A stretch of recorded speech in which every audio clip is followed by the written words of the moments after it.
Olá, tudo bem com você? Estamos aqui para a segunda noite, o segundo tema da nossa série As Profecias do Apocalipse e os Últimos Acontecimentos da História. Tema de hoje, número 2, o QG do Universo. Eu tenho certeza que você vai gostar desse tema e aproveito também para já estender aqui meu abraço mais uma vez às igrejas, às muitas igrejas que estão conectadas conosco. Aqui no Brasil, várias igrejas, mas também na Austrália, Europa, Estados Unidos. É uma grande bênção, um grande privilégio poder me dirigir a vocês. Espero que Deus abençoe grandemente a vida de cada um de vocês que estão conectados conosco, acompanhando essa série aqui, transmitida a partir das redes sociais dessas várias igrejas espalhadas pelo mundo. É uma bênção muito grande, como eu disse, um privilégio podermos usar a tecnologia para levar avante a palavra de Deus e ajudar assim uma geração a se preparar para a volta de Jesus. Como fizemos no nosso primeiro tema, e vamos fazer durante todos os outros temas aqui, nesses próximos 2 meses, nós temos orado a Deus no começo do estudo, para que o Espírito Santo, que iluminou o profeta, que inspirou o profeta João, possa iluminar nossa mente também, abrir nosso coração, nosso entendimento, para que possamos compreender e, mais do que compreender, colocar em prática os ensinamentos da palavra de Deus em nossa vida.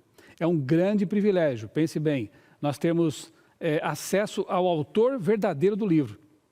Nós cremos que o Espírito Santo, que usou essas pessoas, os profetas, os evangelistas, para escrever partes da Bíblia, para escrever livros bíblicos, nós cremos que por trás deles estava o Espírito Santo de Deus. Portanto, o livro, na verdade, tem um autor, a Bíblia inteira tem um autor só, o Espírito Santo. E quando nós oramos, nós temos o privilégio de contar com a ajuda do autor para entender o livro que ele inspirou. Isso é um tremendo privilégio. E neste momento, então, eu quero convidar você a fechar os olhos para nós conversarmos com esse Deus maravilhoso. Amado Deus, bondoso Pai, nosso Criador, nós te agradecemos, Senhor, porque a Tua palavra é lâmpada para os nossos pés e luz para o nosso caminho.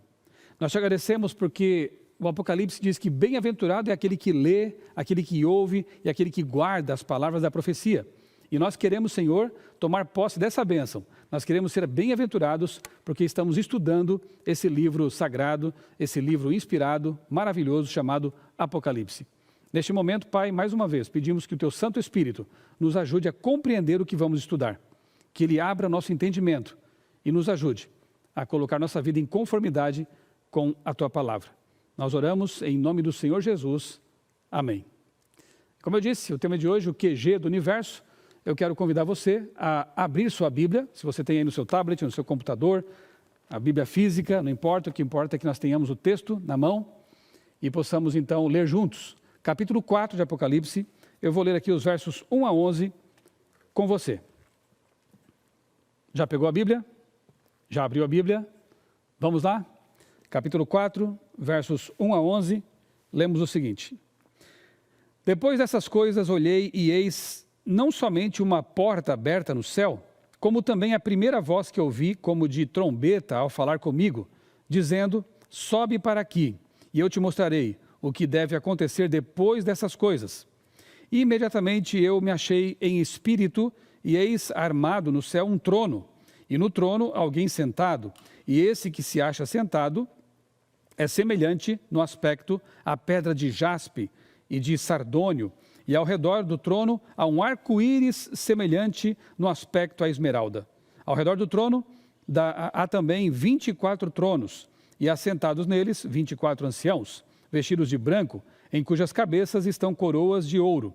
Do trono saem relâmpagos, vozes e trovões, e diante do trono ardem 7 tochas de fogo, que são os 7 Espíritos de Deus.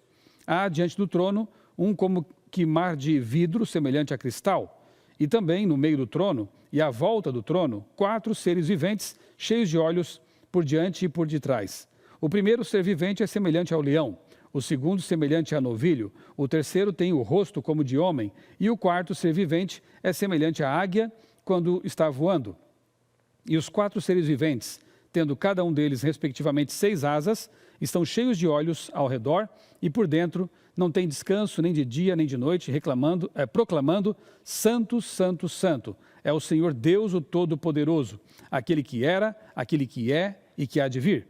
Quando esses seres viventes derem glórias, honra e ações de graças ao que se senta o que se encontra sentado no trono, ao que vive pelos séculos dos séculos, os 24 anciãos prostrar-se-ão diante daquele que se encontra sentado no trono.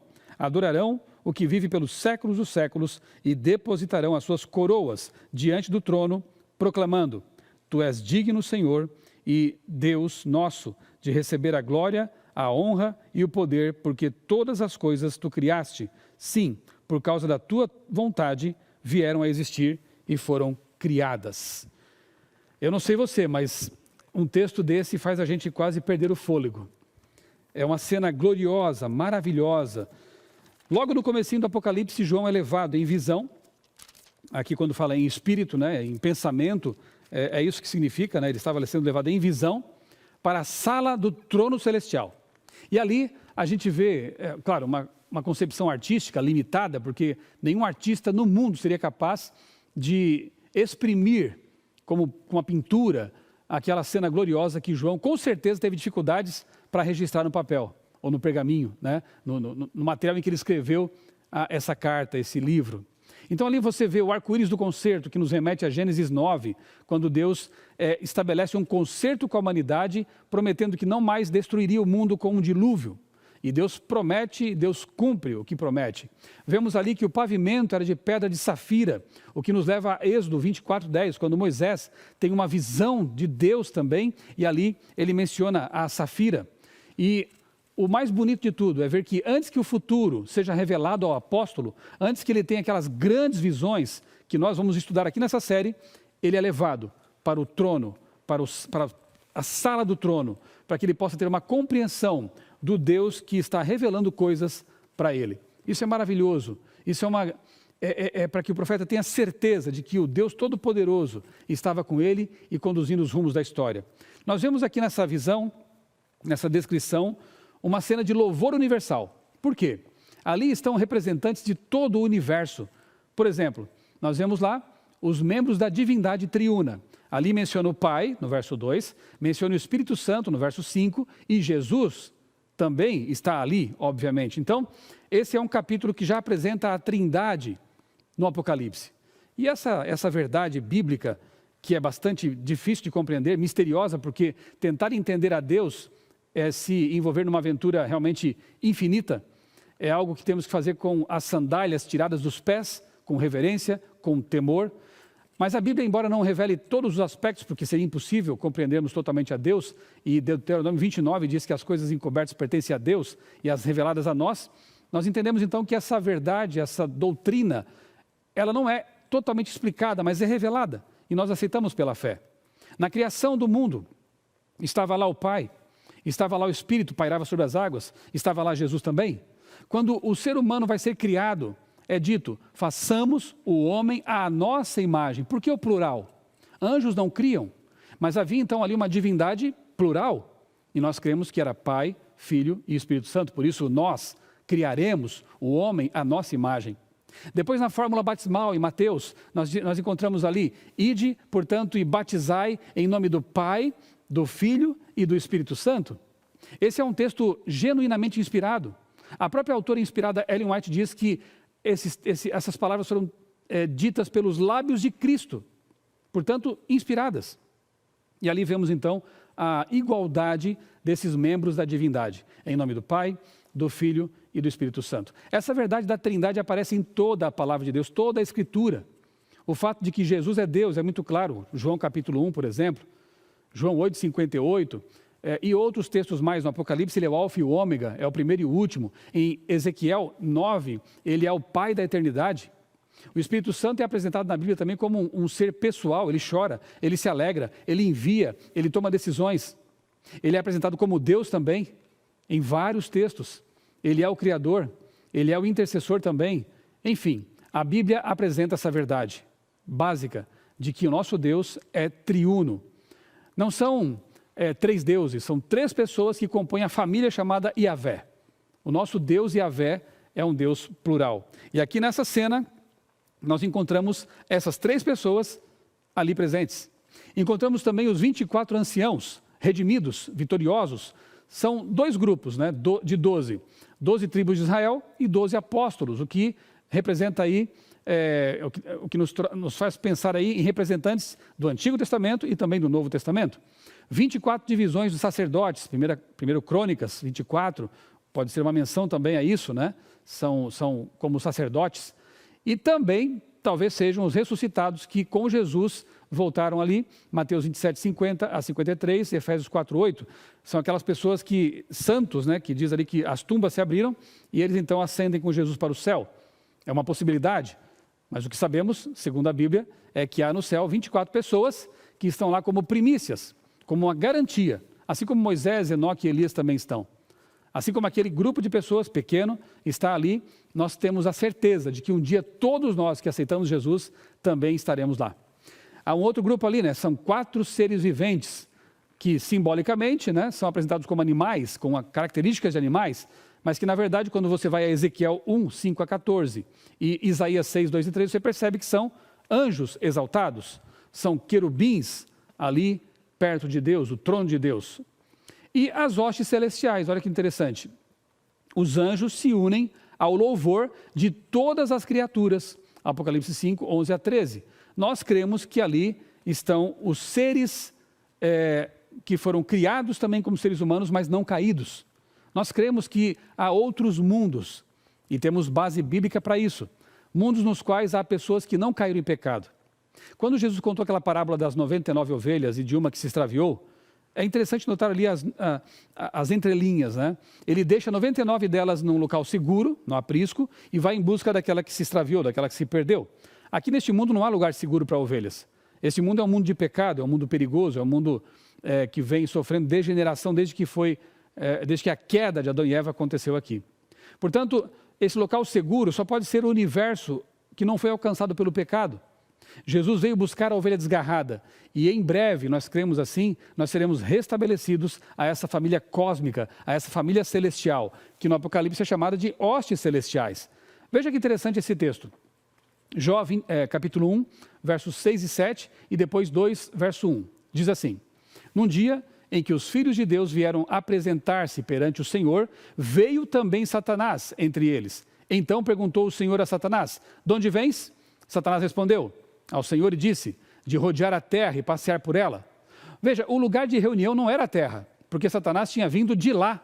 E os seres humanos não têm acesso ao céu. Então, anjos estão sempre perto de Deus. Aqueles seres vieram de outro lugar. Quem eram eles? Os filhos de Deus mencionados aí no verso 6. Veja, 1 Coríntios capítulo 4, verso 9 diz que os seguidores de Cristo se tornaram espetáculo ao universo, tanto a anjos como a homens. Que homens, que seres humanos seriam esses do universo? E Efésios 3,15 diz que toda a família, tanto no céu como sobre a terra, toma o nome do Pai.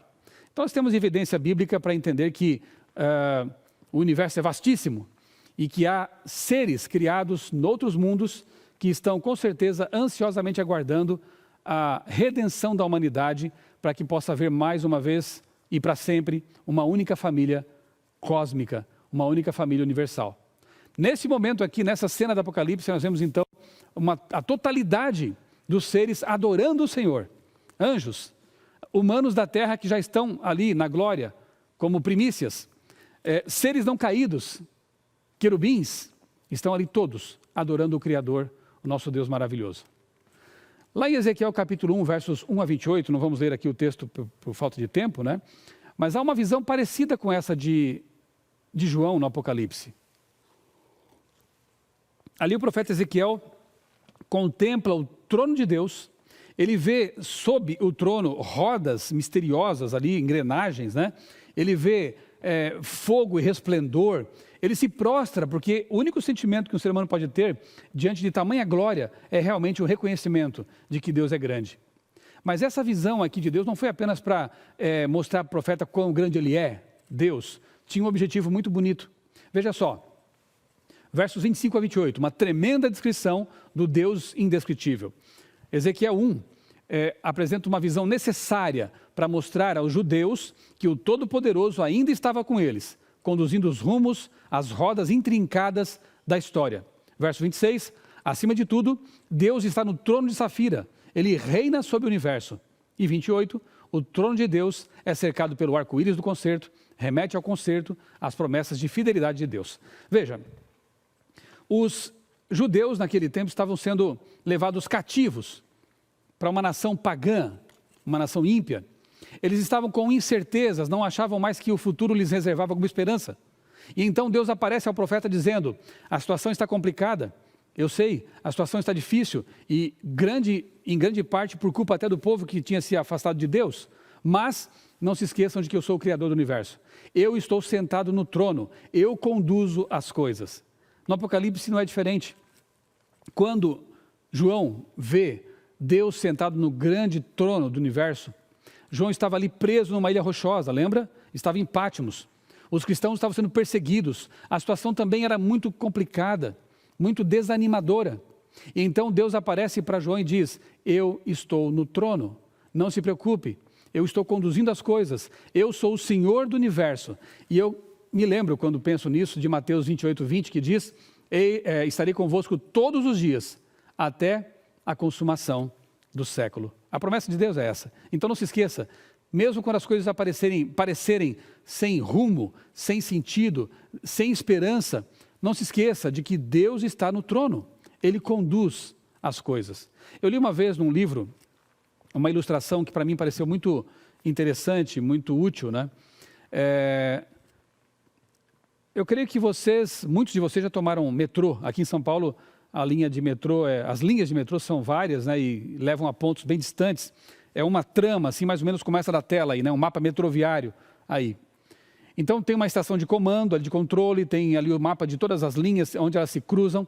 E algumas vezes, quando eu tomei metrô, eu me lembro de que o trem de repente parava lá debaixo, né, da terra, no escuro, e sem aviso, sem explicações. Parou. E de repente, depois de alguns instantes, ele segue seu caminho. A gente que está dentro do trem não entende o que está acontecendo. Não entende por que da parada sem motivo. Mas quem está na estação de controle sabe muito bem por quê. Às vezes é necessário causar um certo atraso para que um trem não se choque contra um outro. Muitas vezes acontece de ter um problema ali nos trilhos, né? E o pessoal da estação de controle que acompanha tudo sabe do problema e para então o trem para evitar um acidente. Então, na vida não é tão diferente, né? Deus é quem está contemplando tudo. Ele é onisciente, ele sabe de todas as coisas, ele está no QG do universo, ele vê tudo. Nós não, nossa visão limitada não consegue entender muitas coisas, mas a gente sabe que lá na estação de controle do universo, lá no QG do universo, está um Deus todo-poderoso e um Deus que nos ama. Portanto, confie. Mesmo que o trem da sua vida, talvez em alguns momentos pare por algum motivo, mesmo que a doença, a morte, um desemprego, uma situação complicada possa pausar sua vida, possa deixar você perplexo, não se esqueça, lá na estação de controle há um Deus que ama, um Deus que é todo-poderoso. E se Ele permitiu que algumas coisas acontecessem, nós temos que confiar nele. Nós precisamos entender que Deus vê toda a trama, toda a vida intrincada de todos os seres humanos, e Ele está administrando tudo para o nosso bem e para a nossa salvação. Nós temos que confiar nisso, ok? Avancemos aqui. Capítulo 5 ainda, capítulo 5 agora, versos 1 a 5. Vamos ver aqui sobre o livro dos 7 selos. O texto diz assim: vi na mão direita daquele que estava sentado no trono um livro escrito por dentro e por fora, de todo selado com 7 selos. Vi também um anjo forte que proclamava em grande voz: quem é digno de abrir o livro e de lhe desatar os selos? Ora, nem no céu, nem sobre a terra, nem debaixo da terra, ninguém podia abrir o livro, nem mesmo olhar para ele. E eu chorava muito, porque ninguém foi achado digno de abrir o livro, nem mesmo de olhar para ele. Todavia, um dos anciãos me disse: não chores, eis que o leão da tribo de Judá, a raiz de Davi, venceu para abrir o livro e os seus 7 selos. Que cena também, né? No primeiro momento ele vê o trono, ele vê a sala do trono, ele vê o Deus Todo-Poderoso. E no segundo momento ele vê um livro selado, um livro misterioso. Ninguém podia contemplar e muito menos abrir o livro. João fica triste, ele chora. E eis que um dos anciãos diz: olha, tem alguém que é digno de abrir o livro. Alguém que é a raiz de Davi. É o leão da tribo de Judá, são títulos para Jesus. Jesus tem muitos nomes no Apocalipse, porque nenhum nome somente consegue expressar a grandiosidade de Jesus. São vários nomes que expressam características dele. Aqui ele é o leão, mas ele também é o cordeiro. E aí, esse leão-cordeiro, ele abre o livro. Veja, Hank Stefanovic, um dos grandes especialistas no Apocalipse, no livro Apocalipse de João, página 43, um livro da CPB, ele diz: o livro selado funciona como uma referência simbólica ao plano divino da salvação. Se o rolo continua selado, o plano da salvação permanece sem conclusão. Quando o selo final se romper, ao som da 7ª trombeta, a segunda vinda de Cristo, então o plano da salvação se cumprirá por completo. Veja que interessante, né? Quando o 7º selo for rompido, ou seja, no Apocalipse tem várias sequências de 7. Já vimos uma que são as 7 igrejas, aqui são os 7 selos, depois veremos aí as 7 trombetas, veremos outras sequências ligadas ao número 7.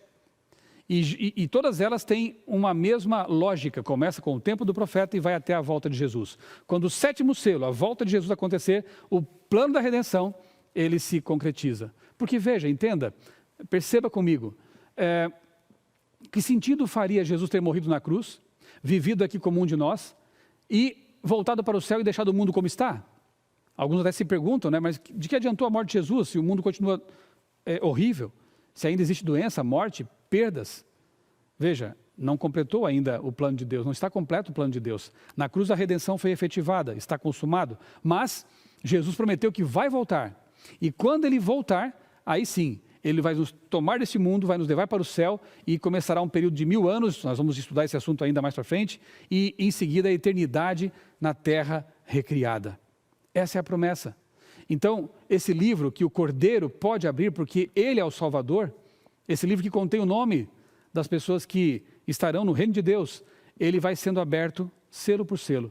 E o 7º selo então culmina com a volta de Jesus. Ele vem nos resgatar, ele vem cumprir a sua promessa. E enquanto isso não acontece, eis que estarei convosco todos os dias, até a consumação do século. Enquanto isso não acontece, olhe para o céu e pela fé contemple Deus no seu trono, conduzindo a história, não tendo se esquecido de nós. É isso que precisamos crer, é isso que precisamos entender, ok?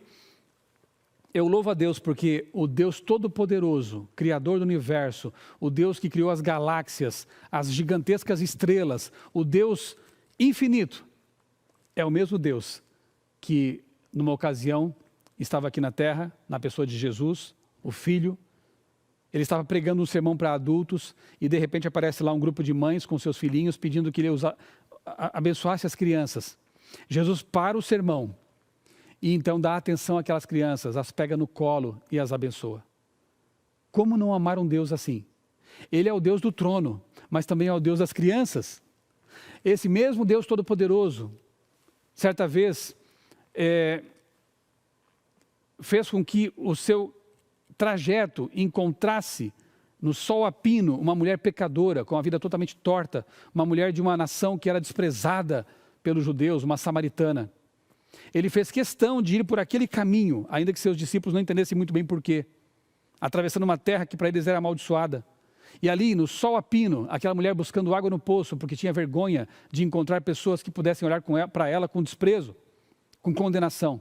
Jesus puxa assunto com ela. Jesus pede água para a mulher e a surpreende e a desarma, e então conversa com ela e apresenta a salvação para aquela mulher. Esse é o Deus do trono, um Deus que busca um pecador desprezado e o salva.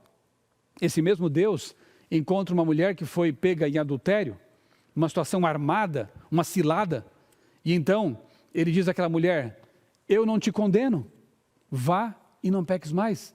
O Deus Criador do Universo se encontra com uma mulher prostituta, e naquele momento ele a resgata, ele a salva.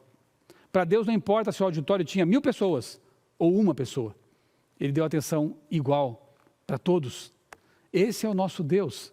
Como é bom saber disso. Então, não tenha medo. Deus está no trono do universo, Jesus morreu para nos salvar, por isso ele é digno de abrir os selos do livro, ele está, e nosso futuro está garantido por causa disso. Agora podemos continuar falando sobre bestas, dragões, pragas e outras coisas. Então nós não poderíamos avançar nesse estudo aqui do Apocalipse, sem antes compreender o Deus que revelou essas coisas. João também não podia continuar tendo suas visões tremendas E nós vamos estudar isso ao longo dessa série. João não podia avançar nessas revelações sem que antes entendesse que Deus está no trono. Ele conduz as coisas. E, portanto, mais uma vez eu digo, o Apocalipse é um grande spoiler. Pragas virão, bestas virão, mas no fim da história, a vitória é garantida. Porque o Cordeiro de Deus morreu para nos salvar. Porque o Cordeiro de Deus, que é Deus pleno, é o nosso Salvador, é o nosso Senhor. Como é bom saber disso, né? E como é bom saber que esse Deus todo-poderoso se preocupa com as coisas pequenas da nossa vida. Como é bom saber que esse Deus tão grande se preocupa com coisas tão pequenas e com seres tão pequenos como nós mesmos. Eu quero te contar uma última história que me marcou. Eu tenho várias histórias que me marcaram, né, ao longo da minha trajetória de cristão, e várias delas têm a ver com os meus filhos mesmo. Como é bom ter filhos e passar por experiências com esses filhos, né? Com os filhos a gente passa a ter uma noção um pouquinho mais aprimorada, digamos assim, do que é o amor de Deus. Certa vez, minha família estava na praia, lá com meus pais, lá no sul de Santa Catarina, e a minha filha mais velha, que na época devia ter 5 ou 6 anos, ela havia ganhado umas sandálias de silicone com umas florzinhas. Eu não encontrei uma foto igual, eu coloquei essa aí para ilustrar apenas. Mas era uma sandália bonita, assim, com umas flores, bem feminina, bem bonitinha. E aí, ela toda feliz com aquela sandália, com aqueles chinelos, andando para lá e para cá na praia. E quando ela se aproximou da água, eu estava já tomando banho de mar, eu falei: filha, deixa a sandália aí na areia, um pouco longe, não entre com ela na água, porque você pode perder suas sandálias. Mas ela não entendeu muito bem, ou não quis dar muita atenção, estava tão empolgada com as sandálias, que ela entrou no mar com calçada, né, com as sandálias. Não deu outra, ela acabou perdendo uma das sandálias, e eu, lá de longe, vi a minha filha chorando. E eu já entendi na hora o que tinha acontecido. E eu pensei assim, lá dentro d'água: Senhor Deus, eu sei que vai ser praticamente impossível encontrar aquela sandália. A água estava um pouco turva, não estava cristalina, o mar estava agitado, e eu sabia que a tarefa ia ser bem complicada. Eu pedi a Deus assim: Senhor, eu quero dar à minha filha uma evidência de que Tu nos amas, de que Tu cuidas de nós, de que Tu te preocupas com as coisas pequenas da nossa vida. Por favor, me ajuda a encontrar aquela sandália para minha filha. E então eu fui na direção dela, tateando o chão, né, na areia, com os pés, e de repente pisei na sandália.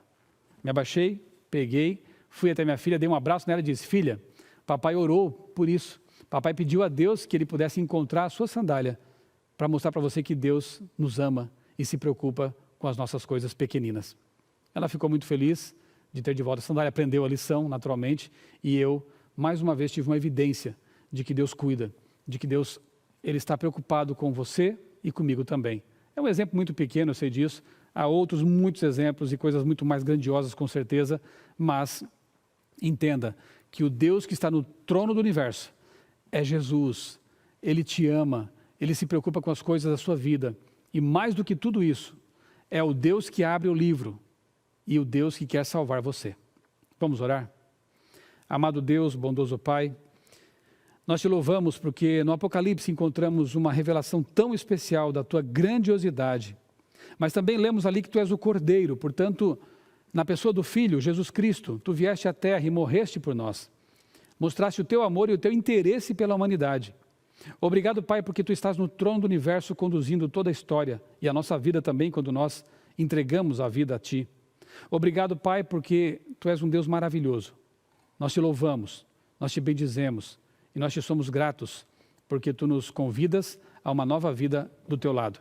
Abençoa, Pai, todos esses amigos e amigas que estão acompanhando esta série, para que possam também compreender o Teu amor, o Teu poder e entregar a vida a Ti, Senhor. Eu Te peço, agradecido, em nome de Jesus. Amém. Boa noite para você, um grande abraço. Nos vemos na próxima semana com o tema 3 da série As Profecias do Apocalipse e os últimos acontecimentos da história. Que Deus abençoe a sua vida e também a sua família.